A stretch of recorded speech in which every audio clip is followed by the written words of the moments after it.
Aujourd'hui, je vais raconter le même livre que j'ai lu hier. J'aime lire Max, ok? Marcel sauve Noël. Je vous ai dit que je vais raconter le 2. C'est là, le signal. Ok? Je commence. Je suis chez mamie, donc dans ma chambre. Oui, parce que chez mamie, depuis toujours, j'ai ma chambre.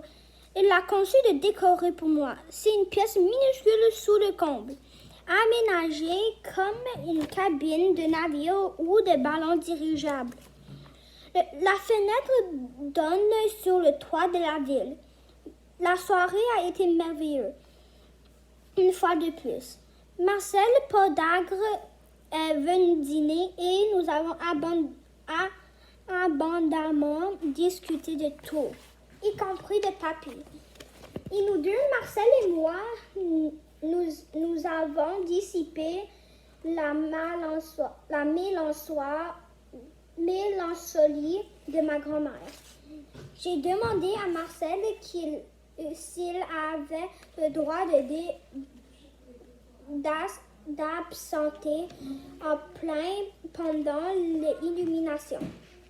Et il m'a répondu que l'éclairage était piloté automatique par l'ordinateur. À certains moments, il reprend à la main.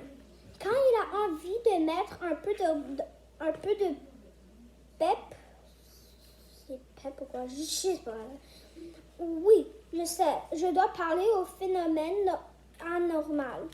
Donc, j'abrège. Marcel s'en va. Mamie monte dans sa chambre, moi dans la mienne. Avant de me coucher, j'admire les lumières de Noël par la fenêtre. Et là, il faut d'abord que je précise à papy qu'il était marin. C'est peut-être pour ça que ma chambre ressemble à une cabine. Mamie m'a inculqué pas mal des notions qui ont lié au monde de la mer et que tenait de mon mari. Notamment, elle m'a appris à défricher certains signaux lumineux, dont le plus célèbre bien sûr le fameux SOS. 3 points, 3 traits et 3 points. Les points sont de tiroir de ma commode. Il a un petit livre avec les fameux codes Morse qui expliquent tout ça. Toujours, et il coule un seul coup. Le nez à la fenêtre, je perçois distinctement un signal lumineux, un SOS. Je plie les yeux, scrute mieux, pas de doute. C'est bien un SOS. Plusieurs même, ils proviennent d'une maison toute proche de celle de mamie. Au début, je n'y comprends rien. Je me dis que ce doit être une petite blague de Marcel Podagre. Il s'amuse à faire clignoter l'un de ses projecteurs pour voir comment je vais réagir. Mais non, le signal est émis par quelqu'un qui l'allume et éteint sa lumière. Là-bas, dans la grande maison, les volets ne sont pas fermés. Je distingue une silhouette noire.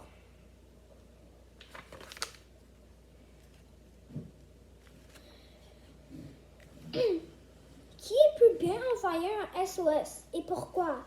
Et à qui s'adresse-t-il? Le fille chercher mamie. Elle lit dans son lit et sursaute à ma vue. Viens vite voir, j'ai capté un signal. Pardon? Viens, je te dis. Et elle grimpe l'escalier 4 à 4. Elle est encore très souple pour son âge. Je pense que c'est parce qu'elle fait du yoga avec Marcel tous les dimanches. Incroyable! C'est bien un SOS, confirme-t-elle. Tu sais bien où habite cette maison? Oui, bien sûr, c'est la famille Desailly. Un couple plutôt sympa. Je fais des escaliers l'escalade avec eux. Ils ont un garçon de ton âge, Tom, et une fille plus grande, Victoire. Qu'est-ce qu'on fait? Ils sont sûrement en danger. Ma grand-mère fonce les sourcils. C'est bizarre. Si je ne me trompe pas, le signal provient de la chambre de Tom. Je les appelle 2 secondes plus tard. Elle est en communication. Bonjour Isabelle, c'est Marie. Je suis désolée d'appeler si tard. Tout va bien chez vous? Elle écoute la réponse et m'adresse une moue perplexe. Bon, ajoute-t-elle, et les enfants, la forme? La nouvelle Madame Deschailles répond. Puis Mamie conclut.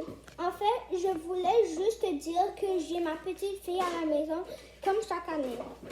Elle s'ennuie un peu. Peut-être que demain, Tom pourra s'occuper d'elle. Quand elle raccroche, je le foudroie du regard. Ce qui n'est pas dans mes habitudes. Désolée, Léa, j'ai improvisé. Quand Isabelle m'a informé que tout allait bien, je me suis sentie bête. Mais enfin, il est évident qu'il ne peut pas parler parce qu'un tueur psychopathe avait pris toute la famille en otage et les menaçait avec une arme. C'est une possibilité, concède ma grand-mère. Ou alors que c'est que Tom a quelque chose sur le cœur. Quelque chose qui l'a incité d'envoyer ce SOS. Au petit bonheur de la nuit, quelque chose qu'il n'a pas dit à ses parents. J'en reste baba. Mais qu'est-ce que c'est, à ton avis, sa chose sur le cœur? Tu le découvriras peut-être demain. Si tu arrives à le faire parler, il passera te prendre de 10 heures pour une belle balade dans Bourgnol. Bonne nuit, ma belle. OK, maintenant, j'ai fini le partie 2. Et demain, je vais raconter le 3e partie, la chose sur le cœur, OK? Et je vais vous montrer les images immédiatement. Ça, c'est le premier, et ça, c'est le SOS, je pense. Tu vois? Et ça, c'est quand il a fait l'appel. Et ici c'est Marcel et Mamie qui regardent le fenêtre. OK? Alors, celle-là, c'est la partie que je vais vous raconter demain ou dans une autre vidéo. OK? Alors, je vous vois demain. Au revoir.